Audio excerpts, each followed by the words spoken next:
Tako, zdaj pa je čas, da odpremo današnji 9. forum na temo digitalne spretnosti za življenje. Dogodek ima svojo zgodovino in sicer se ta začne v lanskem letu, ko smo organizirali forum o prihodnosti izobraževanja odraslih v povezavi z digitalno transformacijo družbe. Veliko zanimivih govorcev smo imeli, ampak v letošnjem letu smo se odločili, da gremo še bolj na nivo prakse oziroma posameznika in rezultate boste videli v kratkem. Druga zgodovina tega dogodka so 3 predhodni forumi, eden prejšnji teden, potem eden sredi oktobra in potem je tale pač danes 3. Miklavž pa nam prinaša še 4., kar takoj napovem, 6. decembra, kultura in vseživljenjsko učenje. Mi predstavljamo na teh dogodkih zares zanimive osebe, ki imajo izkušnje, spoznanja, neka stališča in kot sem že omenila na forumu v preteklem tednu, vzemite zase dobrega, kar prepoznate kot tako, sicer pa si širite obzorje tudi s pogledi, ki niso morda popolnoma nekako v skladu z vašimi življenjskimi stališči. To je vedno priložnost za učenje in za širši pogled. Tako, zdaj pa prehajamo na sam dogodek in seveda lahko trdim v imenu naše ekipe, ki je pripravila forum, da mi smo seveda za digitalno preobrazbo, kajti kdo bi si upal v tem primeru še posebej plavati proti toku. Odrinete na rob, to je najmanj, kar se ti lahko zgodi, lahko se tudi potopiš. Ampak ja, digitalna preobrazba, nujnost pridobivanja digitalnih spretnosti, vendar kako ravnati v tem digitalnem svetu, katere so radosti, katere so pasti, kako se slednjim izogniti. In zdaj vabim k besedi gospoda Miho Kramlja, ki je, kot ste videli iz programa, terapevt in deluje tudi v edini slovenski javnozdravstveni ambulanti za zdravljenje zasvojenosti. Ne kemičnih, a ne, gospod Kramlj, oziroma povejte nam kaj več, ste v Novi Gorici in se nam priključujete preko Zooma. Dobrodošli, izvolite. Dragi moji prijatelji, lep pozdrav iz Vipave, upam, da ste vsi v redu, veliko ljubezni z te Vipavske doline na vaše domove, pa v pisarne ali kjerkoli ste, pa vašim družinam. Ja, od nove tehnologije bomo vedno bolj odvisni in tega se ne smemo bati. Sestavni del naših karier, izobraževanja, reševanja življenja. Poglejte, kirurg danes mora obvladati robotiko, da lahko operira tam, kjer človeško roko ne more. Vlakovodja mora obvladati računalniške programe evropskih železnic, drugače svojega poklica ne more upravljati. Odvisnost od nove tehnologije bo vedno večja, naši otroci, naši vnuki. Ja, nova tehnologija bo vedno bolj prisotna, s tem ni nič narobe. Moramo pa vse narediti, da z njo ne bomo zasvojeni. Odvisni je prav, da smo, zasvojeni pa ne smemo biti. Zdaj pa že prvi podatek. Ko mi delamo s pomočjo telefončka, tablice, računalnika, se naši možgani organizirajo tako, da začutimo utrujenost, naveličanost. To se pravi, ko mi nekaj pametnega počnemo, je narava zelo milostna, nam zelo pomaga in nas zaščiti, tako je tudi z novo tehnologijo. Če pišemo kakšno seminarsko nalogo, delamo raziskave, pišemo predavanja, začutimo utrujenost, potrebo po distanci, torej delo s pomočjo nove tehnologije ne zasvoji, seveda pa utrudi, pa pušča določene lahko fizične posledice, če imamo enako držo leta in leta. Torej, delo s pomočjo nove tehnologije ne zasvoji.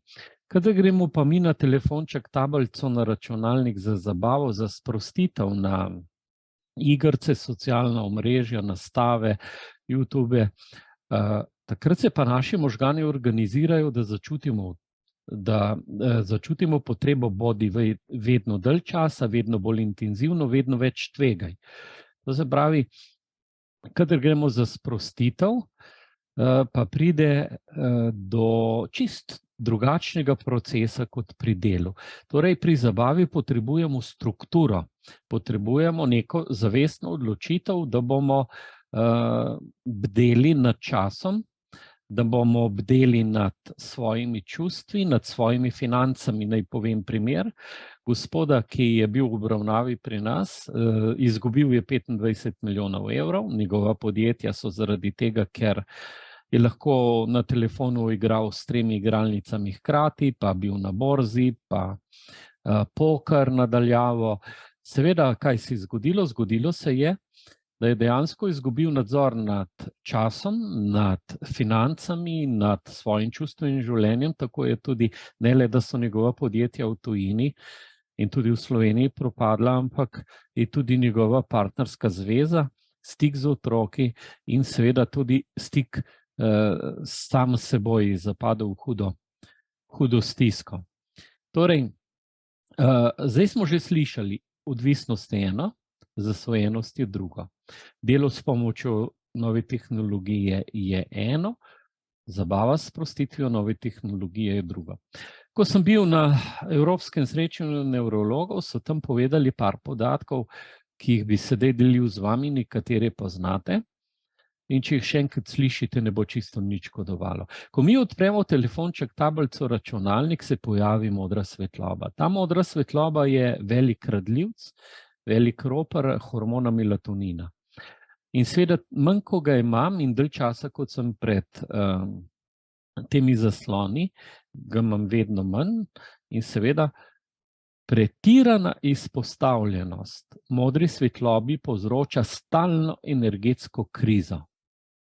To se pravi, ta občutek, da sem stalno utrujen, vse je brez veze, nič se mi ne da, dejansko zapademo v neko otopelost in zaradi tega nam je v življenju vse težje. Pa ne le to, nevrologe opozarjajo, kolikor mi pretiravamo z izpostavljenostjo novi tehnologiji, tej modri svetlobi in seveda tudi določenim vsebinam, če bo čas bom kaj o tem še kasneje povedal.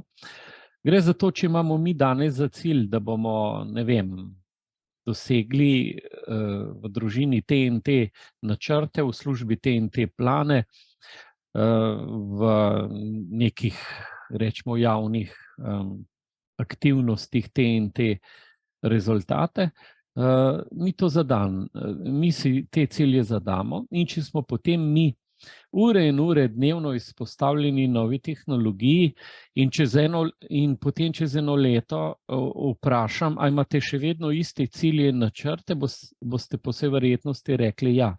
Nevrologi opozarjajo, cilji ostanejo, načrti ostanejo, kapacitete za to, da bi pa te cilje dosegli, pa izvenevajo. To se pravi, gre za to, da pretirana izpostavljenost nove tehnologiji lahko povzroči, da človek postane nekako zaprt, ambiciozno, strast, da bi nekaj počel, nekaj napredoval, pa vedno bolj usiha. No in tukaj nevrologe opozarjajo na ta hud pojav, in za nas odrasle, za mladostnike je to, rečemo, razvijanje neke kariere, se delno tudi za nas, ampak tukaj se postavlja za nas, potem lahko pod vprašaj postavi tudi vprašanje eksistence. Na našem centru imamo kar veliko odraslih, ki so izgubili službo, ki ne zmorejo svojega delovnega mesta upravljati, če pride do novosti na tem delovnem mestu. Tako da, ja, ta pretirana izpostavljenost nove tehnologiji lahko povzroča to, da ta naša ustvarjalnost, ambicioznost se zmanjša ali pa pri nekaterih celo izveni. Naslednji podatek, ki je tudi pomemben, je, da mi danes v enem dnevu dobimo toliko podatkov, kot smo jih prej dobili v 2 letih. Najduž, ste slišali, v enem dnevu toliko, kot prej v 2 letih. In seveda možgani morajo narediti neko zaščito in ta zaščita je, da možgani sprocesirajo lahke podatke, nezahtevne podatke, bolj zahtevne podatke pa dajo nekam v ozadje. In seveda, če to traja leto, 2, 3, da smo na svetovnem spletu izpostavljeni tolkim in tolkim podatkom, se naši možgani vedno bolj učijo, da sprocesirajo to, kar je lahko, to, kar je fajn, ne morejo pa sprocesirati tega, kar je prav.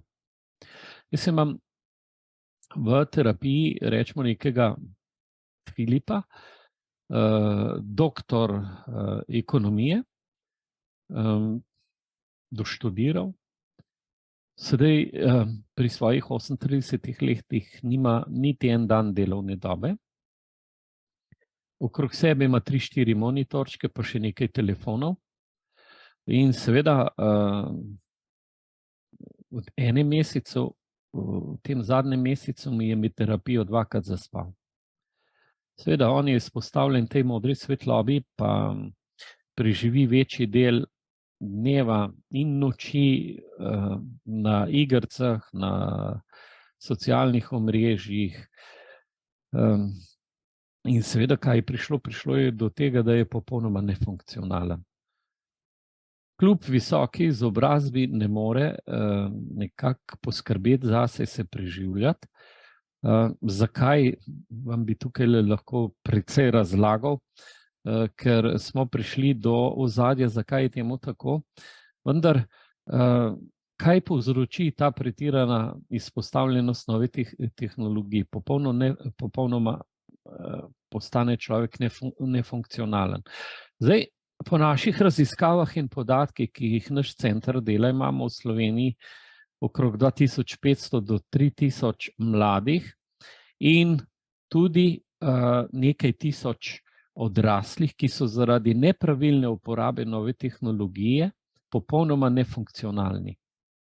So na borzi, ne zmorejo koncentracije pri delu, ne zmorejo aktivnosti zaradi pretirane uporabe nove tehnologije.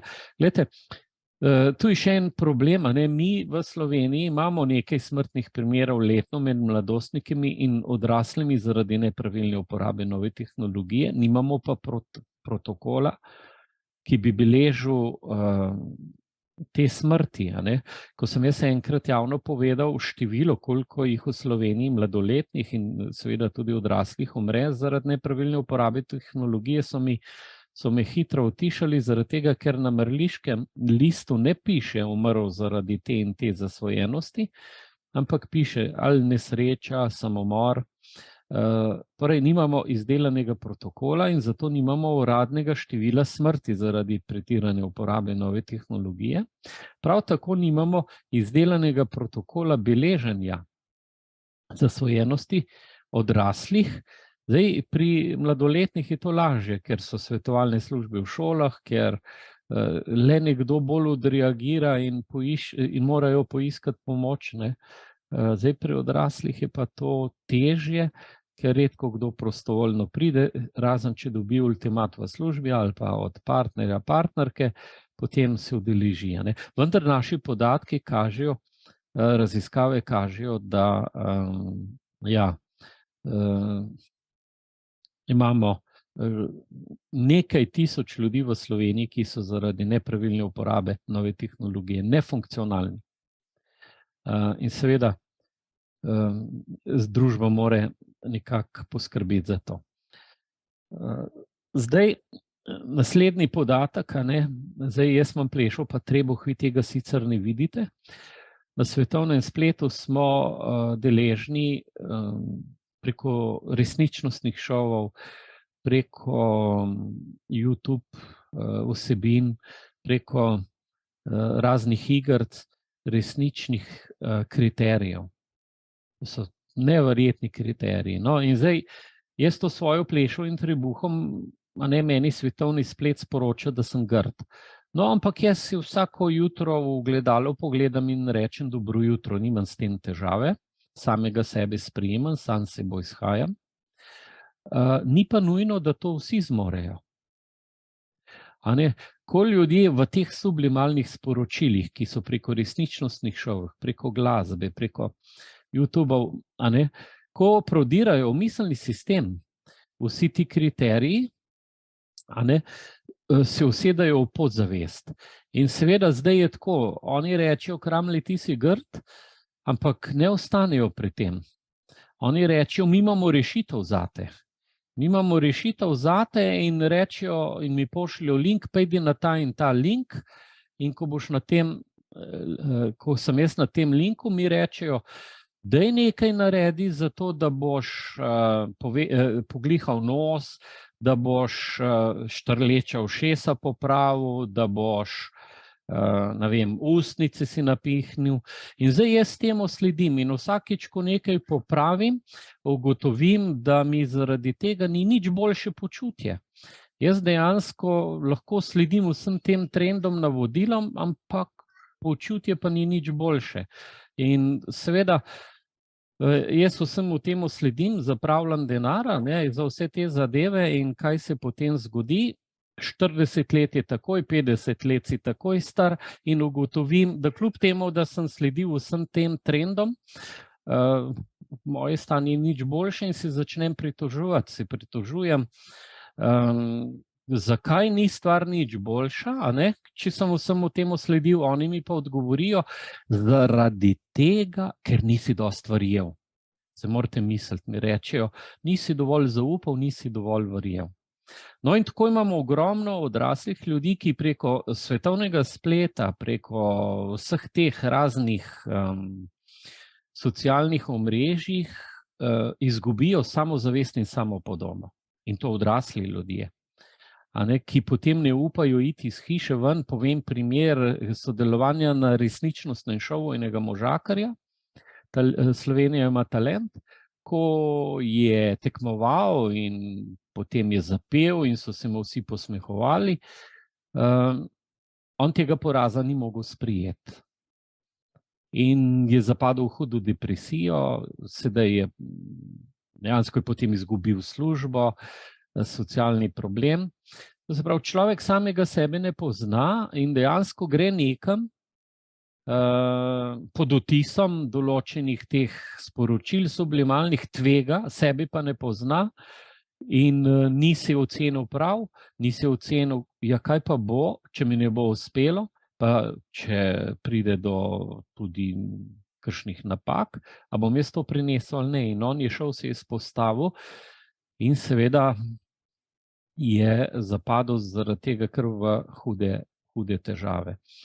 No, zdaj, zadnja nemška raziskava je pokazala, da v nemških družinah ni več na prvem mestu človek, ampak monitorček. Ta raziskava je pokazala, da če se izgubi telefonček ali pa pokvari računalnik, da je veliko bolj burna reakcija, veliko bolj čustveno burna reakcija, kot če eden od družinskih članov orang zboli ali pa za dalj časa odpotuje. Se pravi, zaradi nove tehnologije je spremenjena družinska dinamika.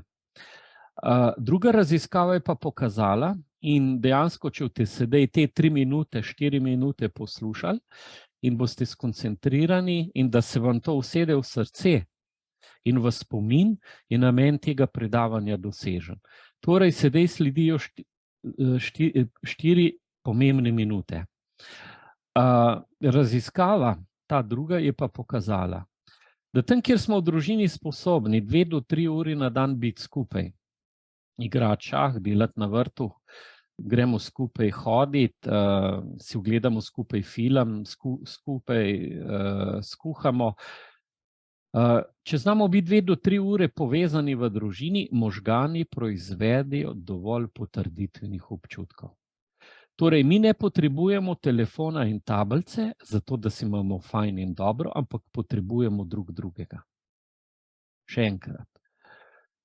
Če znamo biti povezani v družini, možgani sprožijo kemične procese, ki naše telo sprosti, da se obnovi, naš psihični aparat se odpre sodelovanju, gradi socialno mrežo, naša duša pa se organizira, da išče smisel življenja. Takrat, ko imamo urejeno družinsko dinamiko, takrat je naše telo, je naš psihični aparat in naša duša usmerjena v to, da mi ohranjamo psihično, fizično kondicijo. Kjer pa je nova tehnologija prevladujoča, se pa vse to sesuva. Zato je izrednega pomena, da oblikujemo družinsko kulturo uporabe nove tehnologije. Brez nove tehnologije ne bo šlo. Vi ste bili zdaj priča, da je tule mimo šla enoletna vnukinja. Če vi pridete k meni na obisk, boste videli, da sem jaz zdaj na hodniku. Ne gre samo za časovno omejitev nove tehnologije, ampak tudi za prostorsko. Pri nam v glavnem smo vsi 20+, moji otroci, zdaj razen vnukinja je 1 leto stara, ne? Noben nima v svoji sobi računalnika, telefončka. Vse imamo na vidnem mestu. Kajti časovna in prostorska omejitev je izrednega pomena. Zaključil bom s to mislijo. Tu sem z Vipave in je en zelo znan vinar. Ne bom ga imenoval. On je 30 let pil. Zdaj pa 8 let ne pije. 8 let hodi k meni v terapijo. 65 let je star, 8 let ne pije in zdaj bi jaz njemu rekel en dan: dragi moj gospod, dovolj ste star, abstinenca je 8 let, zato boste od zdaj naprej spal v vinski kleti. In Bog nadej, da vas žena, in Bog nadej, da se od vina odprete. Spal boste v vinski kleti, žena vas bo not zaklenila in Bog nadej, da se od vina odprete. Jaz njemu tega ne smem reči. Zakaj? Ker je skušnjava prevelika. In zdaj dajmo mi novo tehnologijo otrokom, pa tudi nam odraslim, v zaprte prostore. Skušnjava je prevelika. Zato je prostorska omejitev nove tehnologije izrednega pomena. Tako da, dragi moji prijatelji, zdaj vidim, da je že 20 minut. Na kratko sem preletel, to niti ni senca tega, kar vam bi moral povedati, tudi stopnje zasvojenosti z novo tehnologijo, kako se stopnjuje in še stvari bi moral tu povedati. Torej, nova tehnologija je sestavni del našega življenja, bodimo od nje odvisni, ne pa zasvojeni. Tako, zdaj pa, če je mogoče kakšno vprašanje ali ne vem, kaj imate v načrtu. Najlepša hvala v imenu vseh udeležencev. Mislim, da ste povedali zelo zanimive stvari in da bi vas še kar želeli kaj povprašati oziroma poslušati še naprej. Mogoče je pa to samo eno uvodno predavanje, kajti problematika je dejansko kompleksna. Vi se ukvarjate z otroki in starši tudi, se pravi, problematika je večgeneracijska. Cela družino omenjate kot posebno vrednoto, kot poseben potencial, ki nas lahko obvaruje teh pasti, je pravzaprav izhod iz neke zasvojenosti. Tako da res prisrčna hvala. Zdaj pa, če bi kdo slučajno želel še kaj povedati, sicer smo časovno danes spet enkrat zelo omejeni, preveč zelo zanimivih in kompleksnih tem je, res pa je tukaj med udeleženci kar nekaj predstavnikov ustanov, ki bodo morda zaprosili za vaš kontakt in vas še naprej gostili v svojih prostorih, kajti vsi v izobraževanju odraslih se zavedamo tega izziva, bomo raje rekli tako, kot problema. In vsi se zavedamo tudi tega, da edino le z eno odprto glavo, dušo, ki dopušča tudi učenje, tako digitalnih spretnosti kot pravilnega ravnanja potem v tem digitalnem prostoru, da je to pač ključnega pomena. V klepetalnici, kje lahko preberemo kaj več o tem, ste morda napisali kakšno knjigo, gospod Kramli? Vete, mi imamo knjigo Internet kot droga, smo jo izdali. Zdaj, če me pokličete v ambulanto, center, kjer delam, dobite pa moj kontakt, če greste zdravstveni dom Nova Gorica, center za zdravljenje zasvojenosti. Pokličete in vam knjigo lahko tudi pošljemo, je pa gratis, ker smo dobili sponzorska sredstva, da smo to knjigo izdali in jo potem tudi zastonj pošiljamo, ne tisti, ki si želijo. Tako da, ja, tam lahko preberete kaj več o vseh teh stvareh. Najlepša hvala. Na Andragoškem centru imamo tudi knjižnico in vas bomo zagotovo zaprosili za en izvod, zato da lahko to delimo v naših mrežah. Prisrčna hvala, bomo v tem trenutku zaključili tale prispevek. Veseli smo, da smo zadnji hip vzpostavili stik z vami kar nekaj dni pred tem dogodkom, ampak je uspelo. To pomeni, da je že bilo namenjeno, da se nam priključite in da se mi nahranimo z vašimi spoznanji. Prisrčna hvala in uspešno pri vašem delu. Veliko lepega in dobrega vsem vam, pa pozdravite vse vaše doma, pa imejte jih radi, pa vse dobro. Tako, najlepša hvala. Srečno. Srečno. Tako, naslednji prispevek ne bo kaj dosti drugačen. Če ste danes pričakovali, da se boste naučili uporabljati ne vem katero orodje ali spretno ravnati v nekih aplikacijah, potem ste se zmotili, ampak menim, da se bo kljub temu izplačalo v najplemenitejšem smislu, da ste danes z nami.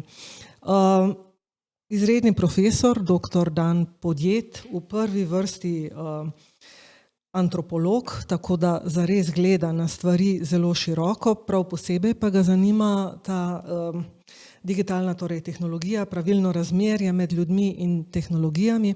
Torej, trenutno je v osnovni šoli tam nekje v Staršah in predava osnovnošolcem in njihovim učiteljem. Zato seveda, ker fizikalne lastnosti še vedno delujejo, ne more biti na 2 mestih naenkrat in smo ga včeraj zvečer preprosto posneli. Mi trije, Franci, Darjan in jaz, smo bili navdušeni nad njim. Zdaj pa še vi poglejte in povejte.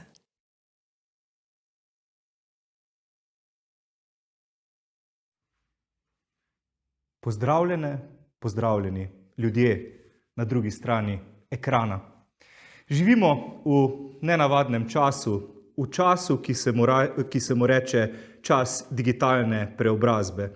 In na nek način spominja tale čas na tisto kratko zgodbo od Kafke, v kateri je glavni junak, Gregor Samsa, se nekega jutra zbudil in ugotovil, da se je preobrazil v čudnega hrošča. In potem so ga sosedi hodili gledati, opazovati, kaj se dogaja z njim, pa prijatelji, pa sorodniki, in on pa je obležal tam na tisti svoji postelji. No, tudi nam se dogaja neka taka preobrazba in danes, recimo, na ta dan bomo objavili približno 500 milijonov tweetov, če ne bo Twitter ta čas že propadel, približno 100 milijonov selfijev bomo naredili in to samo na androidnih napravah in pa poslali bomo 19 milijard SMS-ov. Ampak to še ni nič v primerjavi s tem, kar nas čaka v prihodnosti. Do leta 2025 bomo vsak dan objavili 463 eksabajtov podatkov. A mogoče veste, kaj so to eksabajti? Mislim, tudi jaz nisem vedel, zato sem šel seveda pogooglati. To je 463 milijonov terabajtov. In do leta 2025 bomo po napovedih živeli s 75 milijardami pametnih naprav, ki nam bodo popestrile življenje na tem planetu. In te naprave bodo komunicirale med sabo, ker bodo povezane v tako imenovani internet stvari, Internet of Things. Hkrati s to preobrazbo, z digitalno preobrazbo, pa se nam dogaja še nekaj. Namreč prehod od družbe tveganja, ki smo jo spoznavali in ustvarjali že v prejšnjem stoletju, to je namreč izraz, ki ga je uporabil sociolog Ulrich Beck, prehajamo postopno v družbo nadzora, oziroma v nadzorni kapitalizem, kot temu pravi Zsuzsanna Zuboff v knjigi The Age of Surveillance Capitalism. V čemu je trik? Mogoče je najboljši primer tole, kar vidite na zaslonu, nekje za mano, in sicer naprave, s katerimi spremljamo otroke. Zdaj, verjetno, če se vsak od vas spomni, kako in kdaj in s kom ste šli prvi dan v šolo, verjetno vas je kateri od staršev ali pa kdo drug spremil v šolo prvi dan in potem nikoli več. No, zdaj pa otroke spremljamo v šolo, ko so stari že 7 let, pa 8 let in potem v nekem trenutku nam dovolijo institucije, da grejo otroci sami v šolo ampak dejansko ne grejo sami v šolo. Zakaj? Zato, ker jim damo v roke telefone ali pa kakšne druge naprave, po katerih jih lahko ves čas sledimo.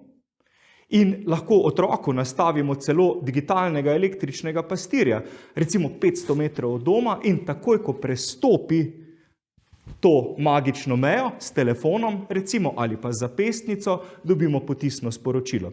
In potem pokličemo otroka: halo, Marko, ne vprašamo, kje si, ker itak vidimo na zaslonu, kje je, pridi nazaj, kaj delaš tam.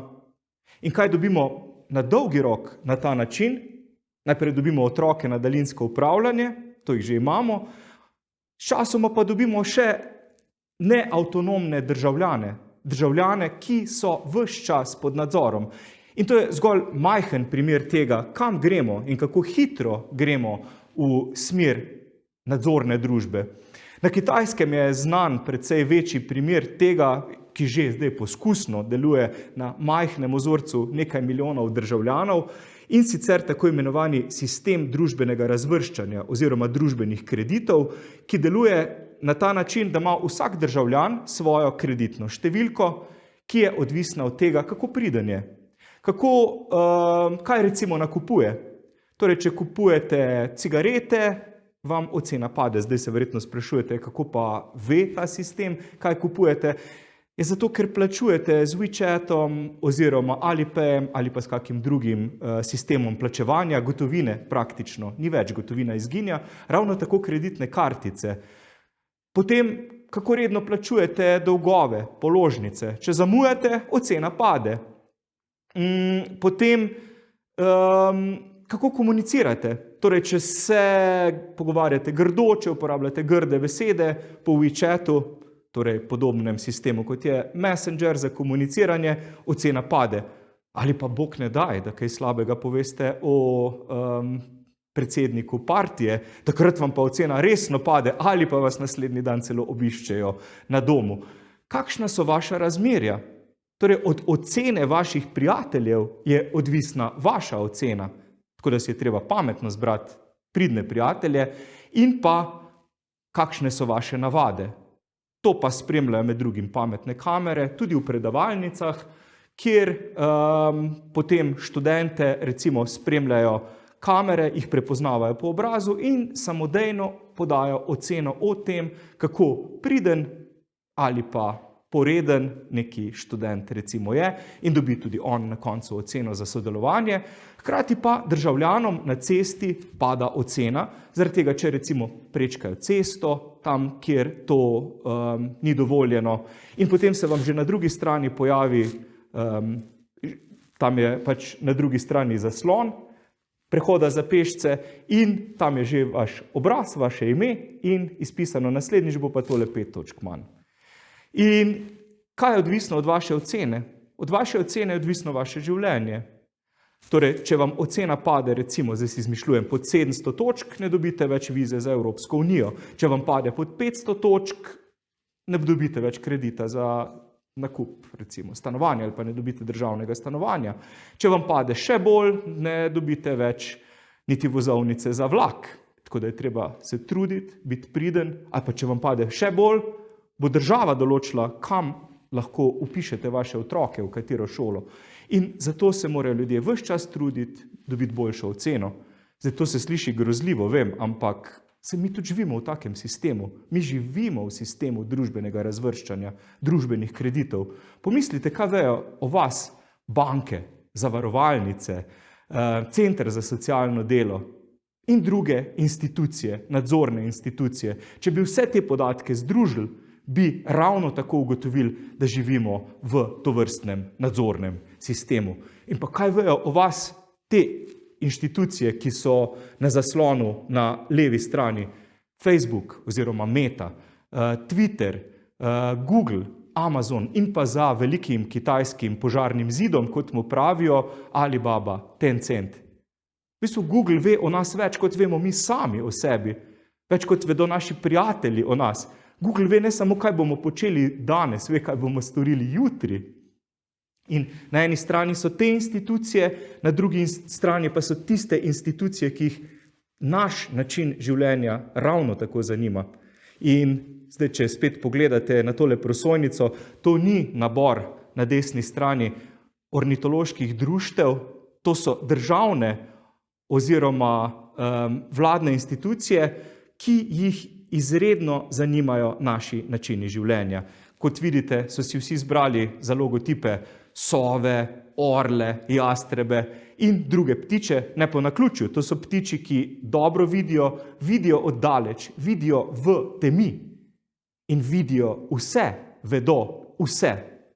In pred približno mesecem sem bil v Berlinu, res priporočam ogled enega bolj fascinantnih muzejev, ki sem jih obiskal, namreč muzeja bivšega ministrstva za državno varnost v vzhodni Nemčiji, bolj znanega pod tisto zloglasno kratico Stasi. In Stasi je imel zelo podobno idejo, torej videti vse, vedeti vse, celo izvohati vse.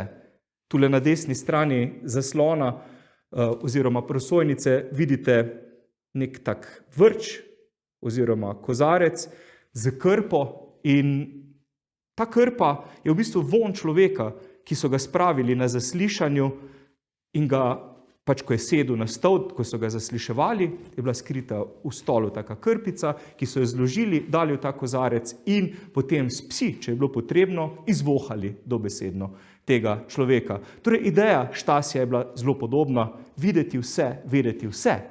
Ampak Stasijev arhiv, če bi dali vse te podatke na en kup v eno stavbo, torej nekdo je ugotovil, če bi vse te papirje Stasijeve nabrali, bi jih bilo približno milijardo. Res ogromen arhiv.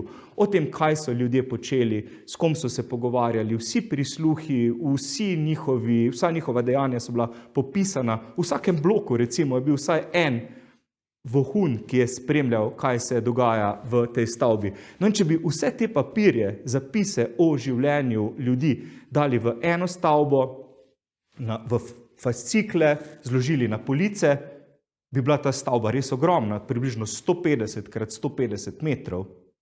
Ampak še vedno bi bila muši kakec v primerjavi z NSA-jevim arhivom.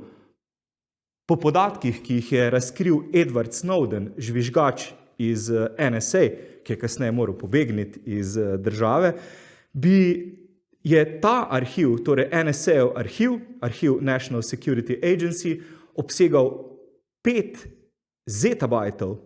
To je spet neka taka magična številka, prej sem omenil eksabajte, zdaj pa zetabajte.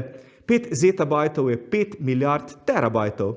En vaš računalnik, ki ga imate pred sabo, ima približno terabajt spomina. Zdaj si pa predstavljate za vsakega človeka skoraj na tem planetu en računalnik podatkov. In če bi te podatke natisnili na papir in dali spet v fizično stavbo, v fizični arhiv, bi bil ta res ogromen.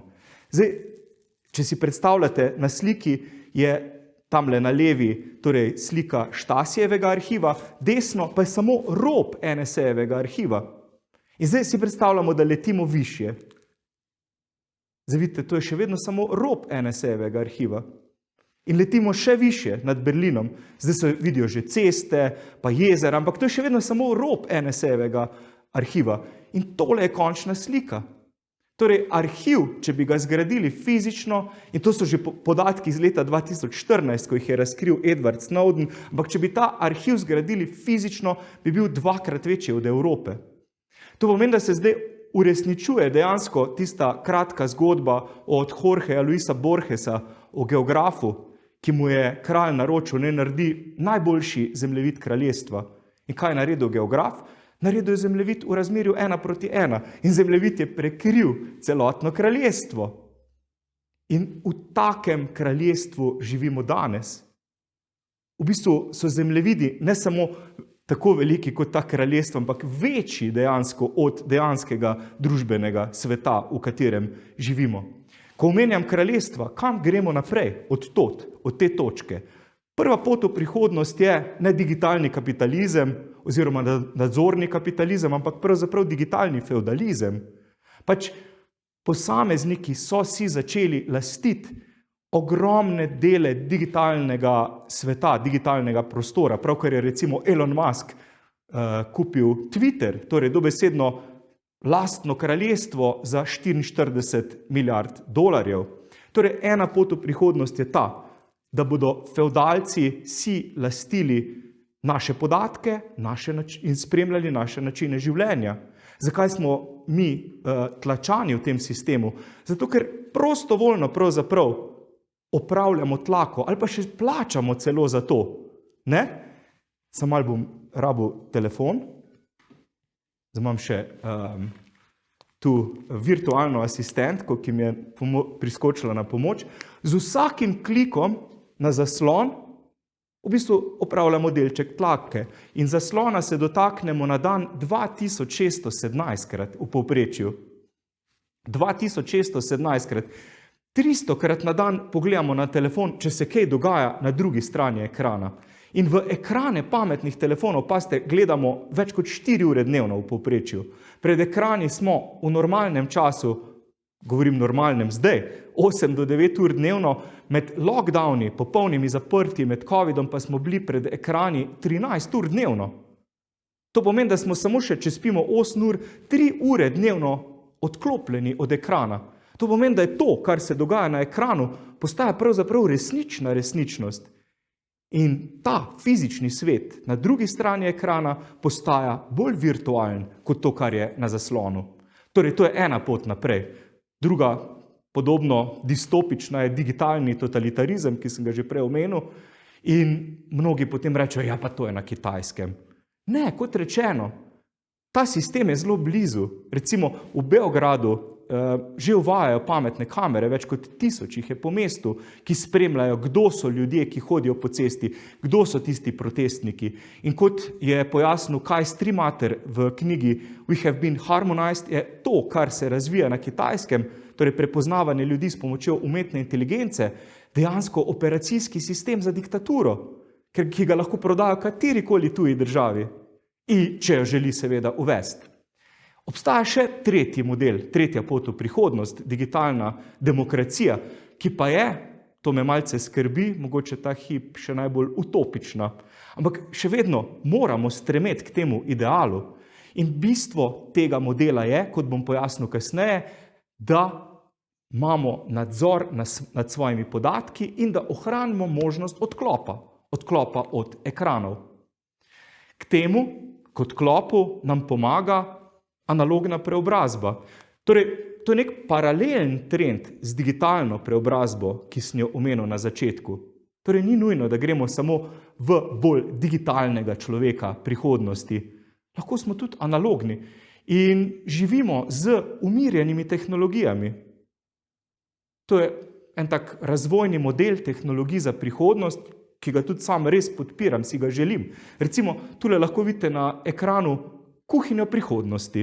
In v tej kuhinji prihodnosti bo z vami klepetala ura, z vami se bo pogovarjal pametni hladilnik, z vami bo govoril pomivalni stroj, nekaj vam bo razlagala pečica, klepetala bi z vami napa in vse te naprave vam bojo pošiljale potisna sporočila na telefone. A si predstavljate, da ste na dopustu, v miru uživate na soncu, na plaži in kar naenkrat dobite sporočilo, da se je vašemu hladilniku recimo zvišala temperatura za 3 stopinje. In zdaj imam jaz ta problem, ki ga moram rešiti. Mislim, dragi hladilnik, če si pameten, mislim, ker je to bojda pametna naprava, reši problem sam. Tako si jaz tudi želim recimo pametnih pomivalnih strojev, pametnih pralnih strojev. Zdaj imamo doma nek pralni stroj, ki je bojda bolj pameten kot tisti prejšnji, ki je crknil predčasno, ker žal naprave itak crkne zdaj predčasno, oziroma takoj, ko mi steče garancijski rok. No in ta novi pralni stroj, zakaj je pameten? Ker ima več programov, uporabljam vseeno samo 3, in ker na koncu programa zaigra pesmico. Če bi bil res pameten, mislim, to je tisto, kar si jaz želim, bi bil tiho, bil prav, bi posušil perilo, bi ga zlikal, ga zložil po barvah v omaro in mi dal mir. Take naprave si želim, jaz, kot človek. No in zanimivo je v tem trendu, torej analogne preobrazbe, da se vračajo stvari. Recimo vinilne plošče, vrača se analogna fotografija. Zdaj moja analogna asistentka mi pomaga še pri tem. Hvala. Recimo tole se vrača. Meni je to fascinanten produkt sedanjega časa, polaroidni fotoaparat, ki je postal spet popularen. Ampak najbolj zanimivo pri tem je pa tudi, da je na nek način tudi relikt časa. Zakaj? Ker ima tule gor še tako zrcalce, da lahko naredite selfie, ne? Tako da se je preteklost združila s sedanjostjo. Vračajo se knjige, recimo tale z naslovom The Revenge of Analog. Mislim, zaradi Kindla niso zginile knjige. Knjige radi beremo, ker ima nek von, ker čutimo papir. In jaz mislim, da je knjiga neka rešitev za prihodnost, tako kot je bila rešitev za preteklost. Zdaj, posebej pomembno je, da veste, prvič, da nisem jaz noben ludist v tem smislu, da bi rekel, razbimo naprave, razbimo telefone, slecimo se do golega in stecimo v gozd. Mislim, kdaj mogoče ne škodi, če storimo tudi to slednje, ampak ni treba. Jaz mislim, da lahko digitalne rešitve izjemno dobro uporabimo za to, da nas spodbujajo pri analogni preobrazbi. Recimo, na računalniku uporabljam program, ki se mu reče Cold Turkey, ki naredi zaslon mojega računalnika, prenosnika bolj dolgočasen. V bistvu mi ugasne vse druge možnosti, torej ne morem dostopati do Googla, ne morem iti na spletne strani, ne morem iti na omrežja, ampak je pred mano bel list papirja, bel ekran, na katerega pišem. In si sam določim, koliko časa. In edino na ta način še lahko pišem, ne da me karkoli in kdorkoli moti. Druga rešitev za telefone je minimalist phone. To lahko vidite tudi na zaslonu, takole. Vidite, zaslon telefona je dolgočasen. In zakaj? Zato, ker so te ikonce, ki jih imamo na zaslonu, to so kot bombončke, jaz to kar zobljem potem z ekrana in sploh, če vidim zraven kako potisno sporočilo, ne? Ko zagledate zraven ikonice od Facebooka, 8 novih sporočil. Wow, 8 novih sporočil. In ko vidite ta podatek, ne morete misliti na nič drugega več, kot samo na to, kdo vam je pisal, zakaj vam je pisal, kaj se je zgodilo na drugi strani ekrana. Celo v tistem hipu, pazite, tudi če ne pogledate na zaslon, ko zaslišite ping, da je prišlo neko sporočilo, potisno sporočilo, vam pade inteligenčni kvocient, ko kažejo raziskave. Ne morete več reševati neke naloge, ki si jih posvečate, ker vas tako zanima, kaj se dogaja tam, na drugi strani ekrana. In morate pogledati. In potem pride seveda novo sporočilo in novo sporočilo. Tretja rešitev je tale Newsfeed Eradicator se reče, namreč vtičnik plug-in za Chrome, ki vam zbriše tisto, čemur pravijo Newsfeed, torej tok nenehnih informacij, v katerega padejo recimo ljudje, ko grejo s telefonom na stranišče, ker precej ljudje gre s telefonom na stranišče, no, ampak oni v bistvu ne padejo v stranišče. Oni padejo v tok informacij, v objave o tem, kaj počnejo drugi na Facebooku recimo. In zato sem si nastavil Newsfeed Eradicator, zato da ne vidim tega, kaj počnejo drugi na Facebooku, še vedno lahko pogledam za kogarkoli od vas, kaj počne na Facebooku, sploh če ste moji prijatelji, ampak ni tega neznosnega pravzaprav in nenehnega vnosa informacij o tem, kaj počnejo drugi. Ker Facebook, to morate vedeti, reče se mu Facebook, ampak to ni knjiga, ki jo preberete do konca. To je dejansko neskončna knjiga. Nikoli prebrana knjiga. Kar še predlagam je, da razmišljamo skupaj tudi o novih družbeno-ekonomskih modelih. Prej sem omenil, da imamo 3 poti v prihodnost in če želimo k tej tretji, k digitalni demokraciji, moramo razmišljati recimo o nadzornih rešitvah in rešitvah za iskanje podatkov, pri katerih ne bomo tlačani, ampak bomo mogoče plačani za to, da uporabljamo te rešitve. Mislim, samo pomislite, v kakem nenavadnem času živimo, da za pametne telefone plačamo, ko jih kupimo, potem plačamo zanje mesečno naročnino in potem plačamo še za podatke, ki so nam jih že pobrali, da jih dobimo nazaj. Mislim, Štasjevci pa Udbovci bi se po mojem smejali do solz, ko bi slišali, da danes ljudje sami kupujejo prisluškovalne naprave, si jih dajo v žep in sledilne naprave in jih ves čas nosijo s sabo. Zato predlagam, da razmišljamo o paralelnih modelih za prihodnosti, pri katerih bomo mi dobili mesečno naročnino.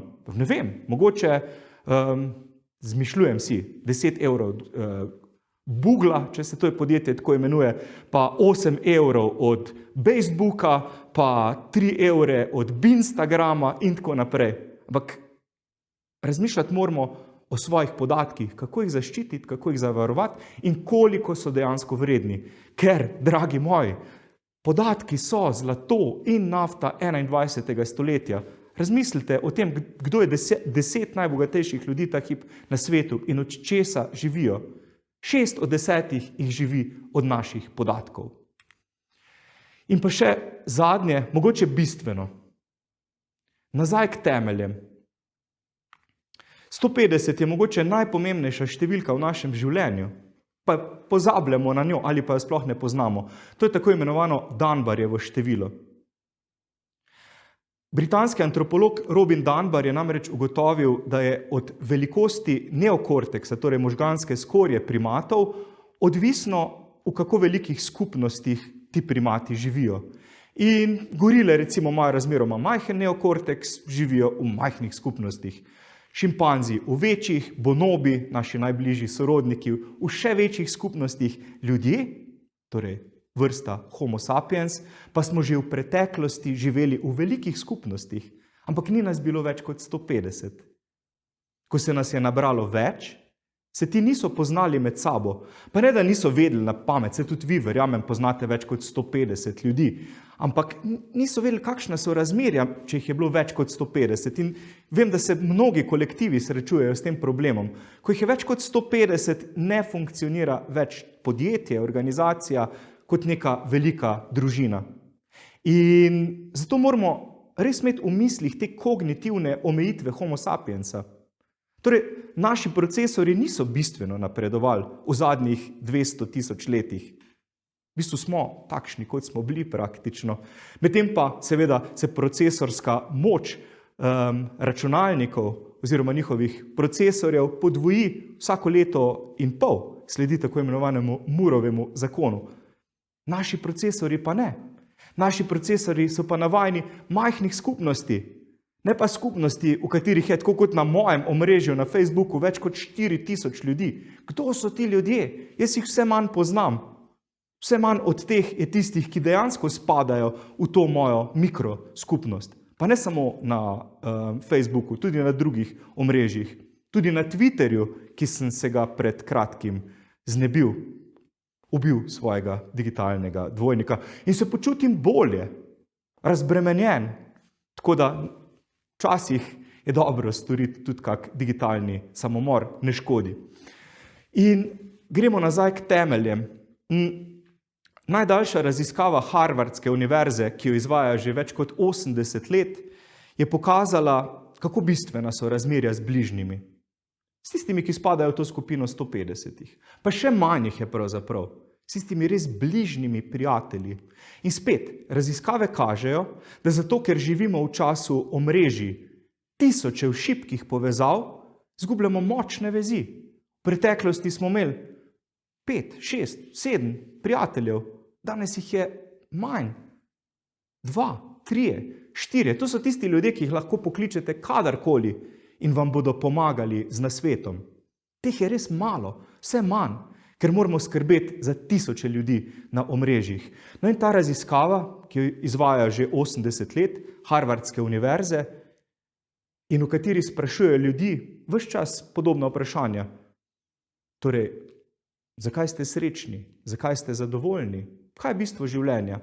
Torej, začeli so jih spraševati pred 80 leti, v prvotni skupini je bilo več kot 700 ljudi, zdaj samo še nek ducat živih od teh začetnih, ampak se pridružujejo novi, ki jih ves čas sprašujejo, zakaj ste srečni? Zakaj ste zadovoljni? Kaj je bistvo življenja? Tako težka vprašanja. In zanimivo, po 80 letih je odgovor praktično samo en.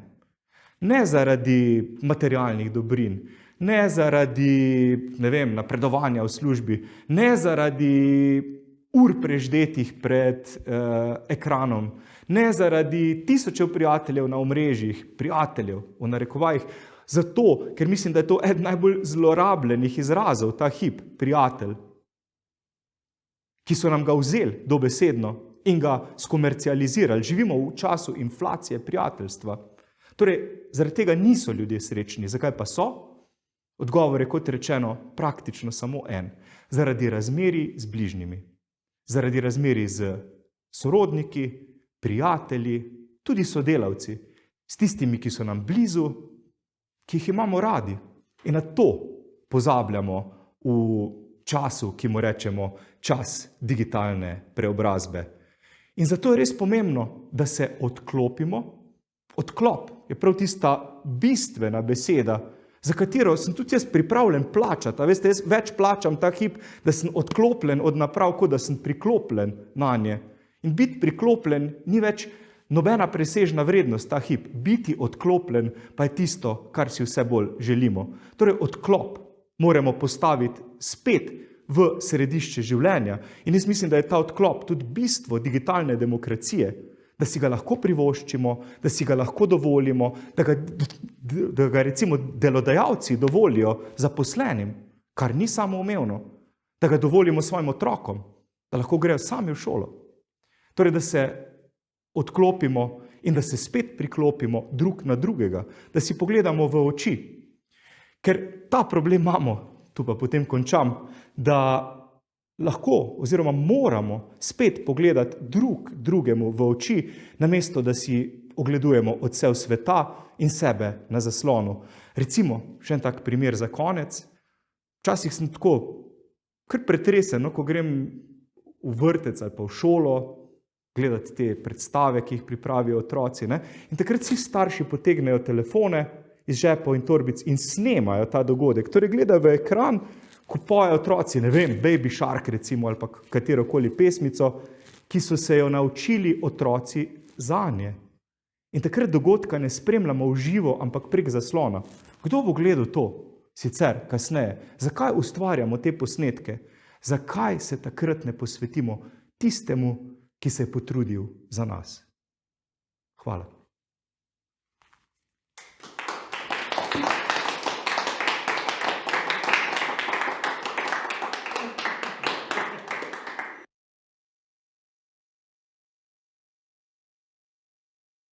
Hvala tudi doktorju Podjedu.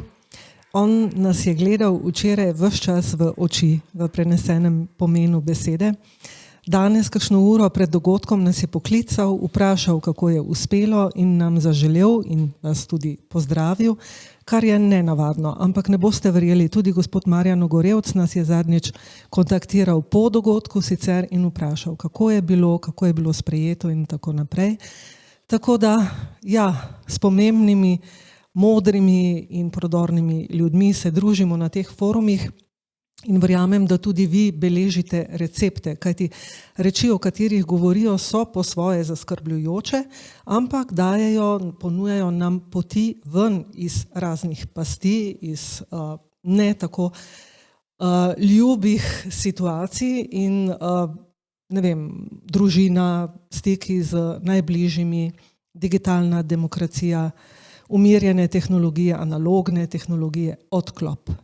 Torej, imamo danes kar nekaj receptov in verjamem, da bomo večer, pozni popoldan, preživeli drugače, kot smo morda vajeni. In ne pozabite, delamo lahko s temi tehnologijami, sproščajmo se raje v naravi, ampak delajmo 8 ur, spimo 8 ur in sproščajmo oziroma družimo se z najbližjimi 8 ur, 3x8.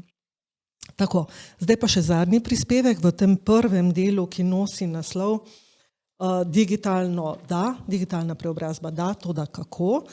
In pozdravljam doktorja Marka Samca, ki je direktor knjižnice v Šmarju pri Jelšah, tudi kulturnega doma. Marko je naš stari znanec, mi sodelujemo v tednih vseživljenjskega učenja, pa še v marsikateri drugi dejavnosti. Pozdravljen, tvoja, Marko, predstavitev bo zelo si predstavljam zelo taka optimistična in ti takoj predajam besedo, že nasmešek tale tvoj je navdušujoč, izvoli. Hvala lepa. Ja, mogoče bom malo bolj, mogoče bo kdo rekel po mojem predavanju, da pa vsem te digitalne spretnosti so tudi koristne. Zakaj? Pa bom povedal par primerov, kako sem jaz uvedel, kako jaz uvajam digitalne spretnosti ali pa kako jaz širim digitalne spretnosti med svoje bližnje, kamor pa, tako kot smo tudi slišali v prejšnjem predavanju, spadajo ne samo naša družina, naši prijatelji, ampak tudi naši sodelavci. Začel pa bom čisto s tem prvim krogom, torej osebnim. Tole je taka fotografija, ki ima eno zelo veliko vrednost, vsaj zame, ker je to prvi portret, ki ga je moja hčerka naredila. Zdaj, prvi nek utrinek, ki ga dobimo ob tej informaciji, je pa, kaj moja hčerka dela s telefonom. Naj še povem, da je moja hčerka stara dobro leto in pol, ampak ona dobi telefon v roko samo in ekskluzivno ob enem trenutku, in to je, kadar je res drastično previjanje.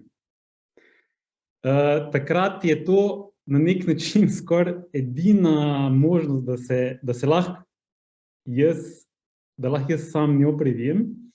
In tole je bil drugi portret v njenem življenju mene in lahko vidite na mojem izrazu, da je bilo tisto, kar previjam, res kar hudo. Torej, oba z ženo, zdaj se bom vrnil malo na ono sliko, da vam ne bojo misli zahajali k tisti stvari, kaj je tam noter. Oba z ženo se profesionalno ukvarjava z službami, ki zahtevajo visok nivo digitalnih spretnosti, in sva mogoče zato še malo bolj pazljiva, da omejujeva res naprave, predvsem ekrane, ker vidiva tudi pri hčerki, da takoj, ko pač vidi napravo, tudi če je mogoče 10 metrov stran, je kot začarana, in res omejujeva tudi v njeni prisotnosti, probava res ne gledati na te naprave, ne gledamo televizije doma in tako naprej. In ne vem, kako dolgo bova to delala, ampak zaenkrat nam super uspeva. Prihajam iz knjižnice Šmarje pri Jelšah. Zdaj, Šmarje pri Jelšah je tu, kjer je označena ta rdeča točka. V Šmarju pri Jelšah, v samem kraju, imamo 1800 ljudi in 10.000 prebivalcev v celotni občini. Naša knjižnica Šmarje pri Jelšah pa pokriva 4 občine, ki pa skupaj pokrivajo 18.000 prebivalcev. To zdaj sam govorim zato, da si malo predstavljate, kako relativno majhen zavod smo.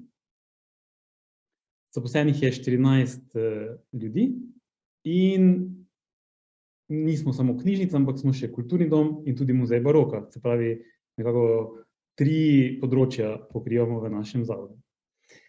Ok, in zdaj, jaz sem v naši knjižnici 4 leta. Ko sem prišel v knjižnico, sem bil tudi najmlajši član v kolektivu. In dokaj hitro smo začeli spoznavati tudi razlike med nami v kolektivu v tej digitalni pismenosti. Recimo en primer, ki je pri meni prižgal alarm, je bil, ko sem rekel sodelavki, nekaj je imela odprt Word, pa sem rekel, daj tole besedilo v bold. V bold. Ok? Zdaj, ona je mene vprašala, kaj to pomeni. Jaz sem zdaj samo umevno, da pač, če daš nekaj v bold, pomeni, da pač napišeš v odebeljenem tekstu. In glede na to, da sem prej vsa leta v svoji karieri se v bistvu pri svojem delu uporabljal računalnik, mi je bilo to res zelo nenavadno. Ne? Sploh pa mogoče še toliko bolj zato, ker gledam na knjižnico, ne samo našo knjižnico, ampak knjižnice v svetu nasploh, da morajo biti neko gonilo napredka, gonilo razvoja in tudi tega pač ne moremo uspešno delati, če ni kader za to uspešno usposobljen. Zdaj pa druga stvar, ki je pa potem pri meni spodbudila malo, da ne bo pa se alarm prižgal še kje drugje, je pa bila, da moram začeti to na nek dober ali pa prijazen način uvajati v naše delo in tudi izobraževati, postopoma izobraževati pač kolektiv. Torej, prva stvar, ki sem jo uvedel, je bila, jaz rečem temu kar pisarna ali digitalna pisarna, se pravi neka osnovna orodja, ki nam koristijo pri našem vsakdanjem delu. Mi zato uporabljamo Google Workspace, to je bolj poznamo kot Google Gmail ali pa Google koledar, Google Drive, Google Docs, Google Meet, to so te ikone na sliki. In kmalu po mojem prihodu v knjižnico sem jaz začel to uporabljati, sem tudi vzpostavil sistem, dodelil neke uporabniške nastavitve za cel kolektiv in sem sproti nekako učil te digitalne spretnosti sodelavce ali pa na prav zato prirejenih nekih internih izobraževanjih. Smo imeli zjutraj, ko je šla knjižnica zaprta, smo se dobili 1 uro ali 2, pa smo šli neke stvari recimo skozi. Ali pa, kar sem tudi recimo kdaj naredil, da sem posnel video tutorial. Se pravi, naprimer, to se mi zdi zelo koristno za kakšne zadeve, ki jih ne delamo redno vsakodnevno, ampak samo vsake toliko časa in da nekje ostane ta informacija, da recimo, če kdo se ne spomni, pa gre pogledati recimo na naš YouTube kanal, imamo en zaprto seznam v bistvu nekih izobraževanj, samo interno in recimo takole izgleda navodilo oziroma tutorial, kako ustvariti dokument, se pravi iz dopisnega lista, dokument, čisto preprosta stvar, ne, bi nekdo rekel, ne, jaz se pač odpreš nek Word. Pač mi uporabljamo Google Workspace in zato, da izgledajo pač vsi dokumenti čim bolj enaki, da vse prihaja iz iste celostne grafične podobe in tako naprej, je pomembno, da pač potem vsak zna to uporabljati, oziroma vsak, ki te stvari potrebuje.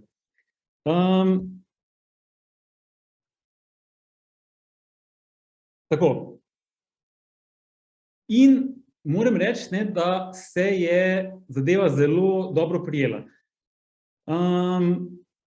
Zelo živi, ali pa je že prej pa živel Google koledar, se pravi, imamo en skupni koledar vseh dogodkov. Pri nas imamo res ogromno dogodkov. Naprimer, samo v novembru imamo več kot 40 dogodkov, prireditev, predavanj, tečajev, kino imamo tudi pri nas, koncerti, skratka, zelo širok nabor in da smo nekako ves čas vsi informirani, kaj je pomembno, kako se mora dvorana pripraviti, tehnične potrebe in tako naprej.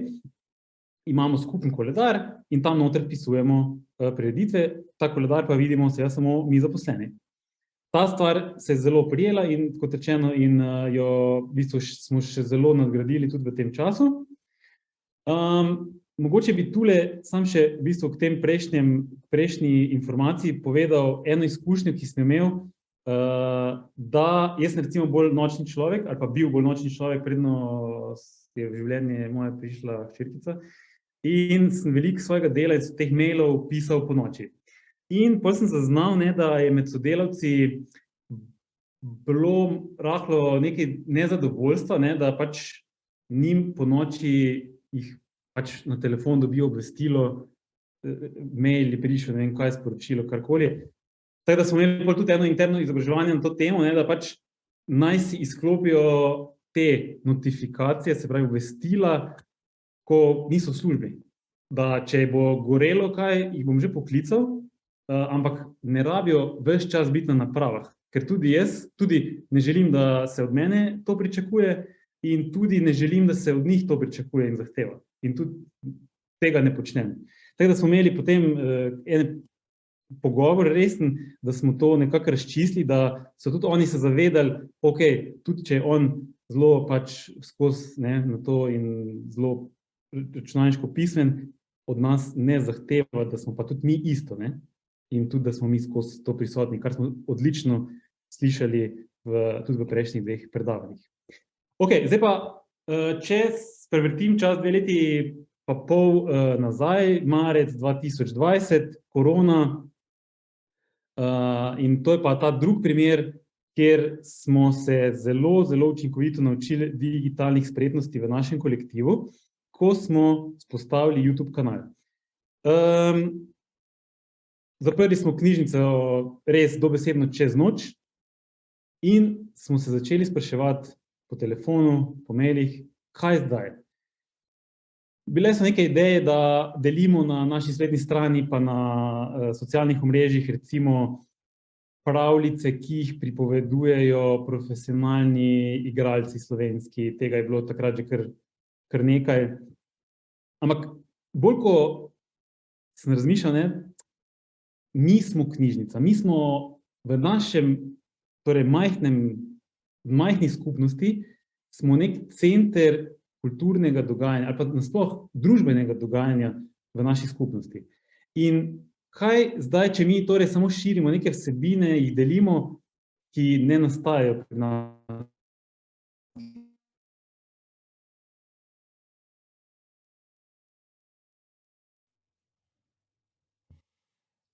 Ojej.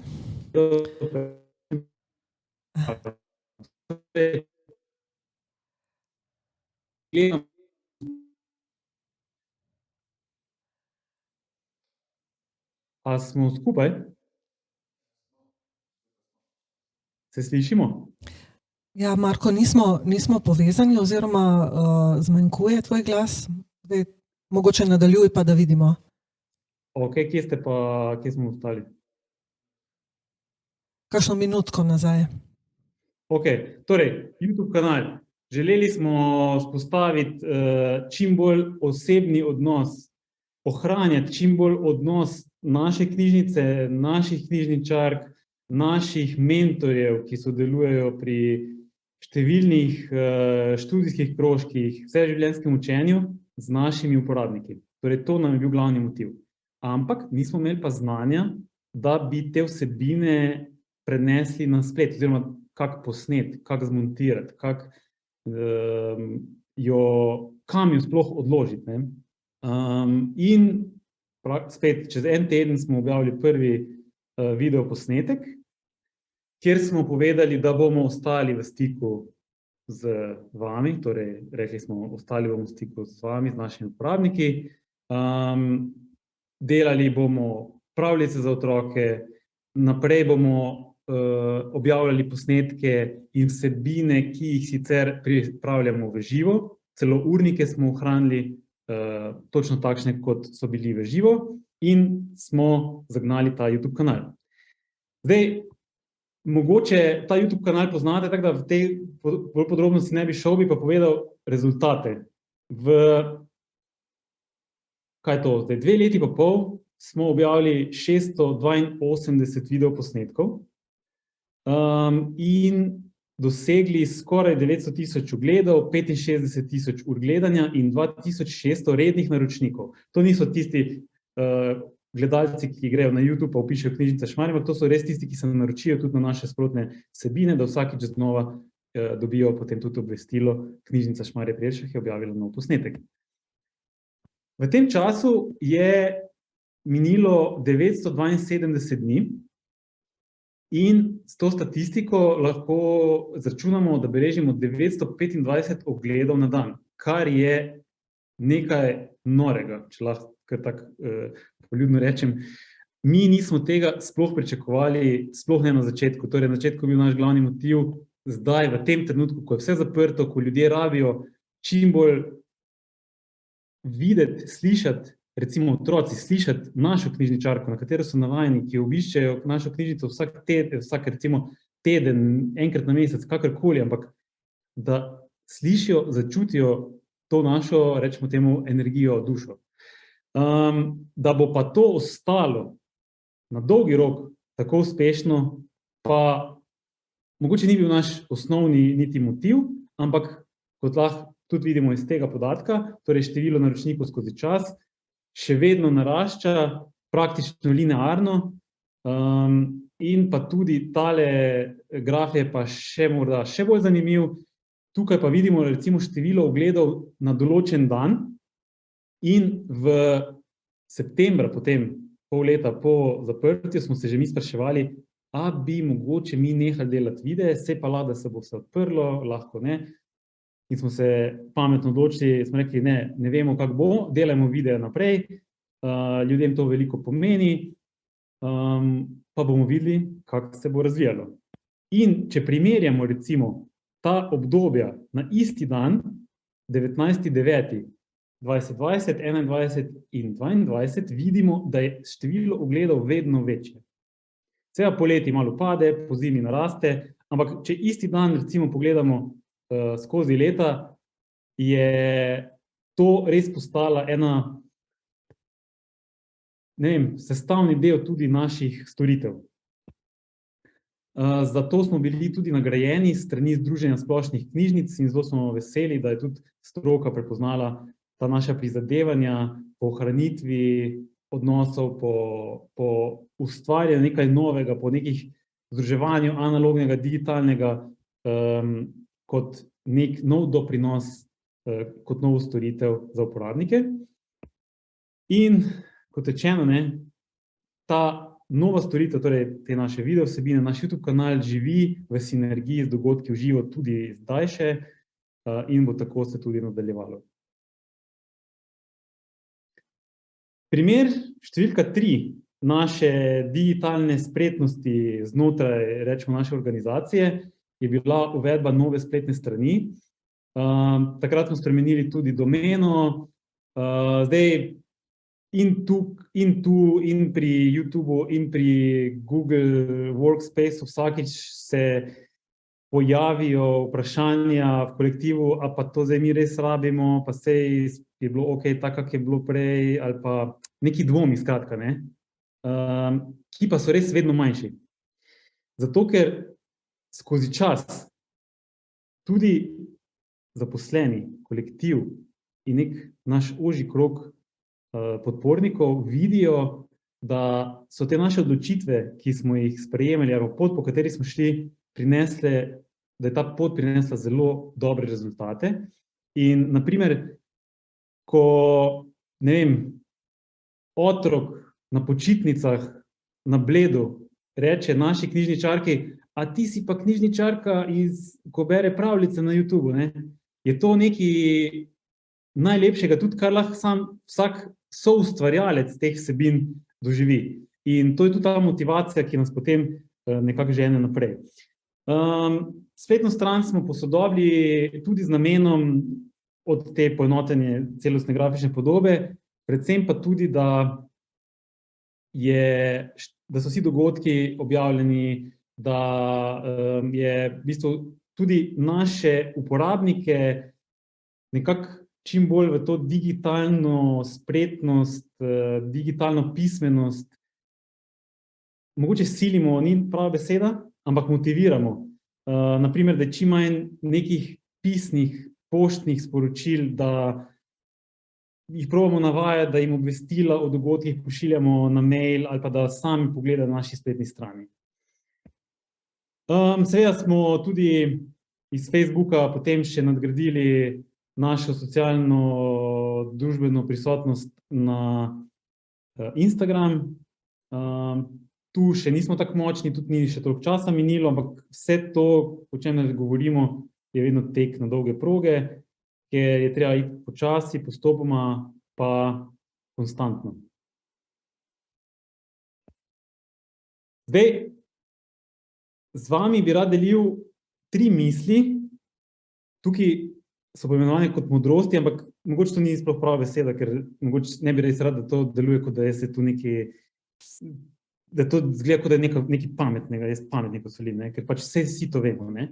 Ampak neke misli, 3, ki bi rad, da vam ostanejo v spominu po teh predstavljeni moji vsebini. Prva je, done is better than perfect. Zdaj v angleščini se to tako fajn sliši, ne? Zato je tudi v angleščini sem kar uporabil. Torej, boljše, da je narejeno, kot pa da je perfektno, pa ni narejeno. S tem tudi sam imam dostikrat probleme, se moram, čas vidim, hvala, zaključujem. S tem se moram tudi sam dostikrat malo prisiliti, ampak vedno je boljše, da je narejeno, kot pa da ni narejeno, pa pilimo do perfekcije. Ampak moramo pa vedno ohranjati nivo, zadosten, ne čisto minimalno, ampak res pač nekje, da smo kvalitetni. Druga modrost je, da se moramo lotiti učenja digitalnih spretnosti brez strahu in tudi brez sramu, ker opažam, predvsem pri starejših, da jih je dostikrat mogoče tudi malo sram reči, ne znam, ali pa, joj, to pa mi ne rabimo, pa v bistvu to rečejo samo zato, ker jih je strah se učiti. Torej, to je druga. In tretja, da nikoli ni prepozno začeti nič od tega, kar sem povedal. Kdaj nam zdaj kdo reče, pa vi ste že začeli pred 2 letoma delati YouTube, normalno, da imate take rezultate. Začni danes, s čimerkoli se nekaj učiti in boš tudi čez čas to svojo znanje, svoje veščine oplemenito.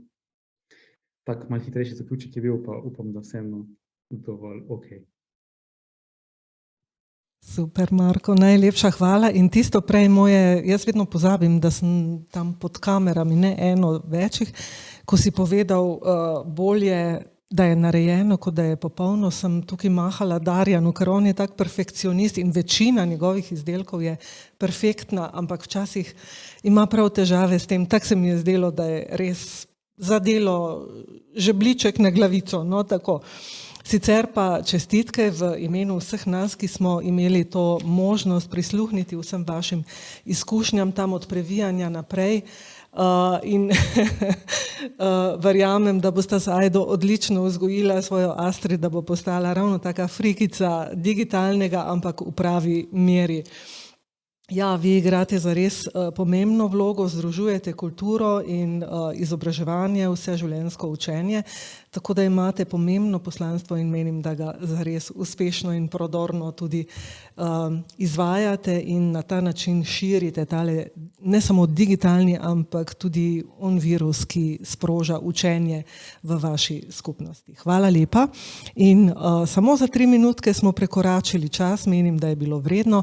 Dobimo se spet ob 15:30 za ekrani, 7 minut pauze torej. Dobrodošli.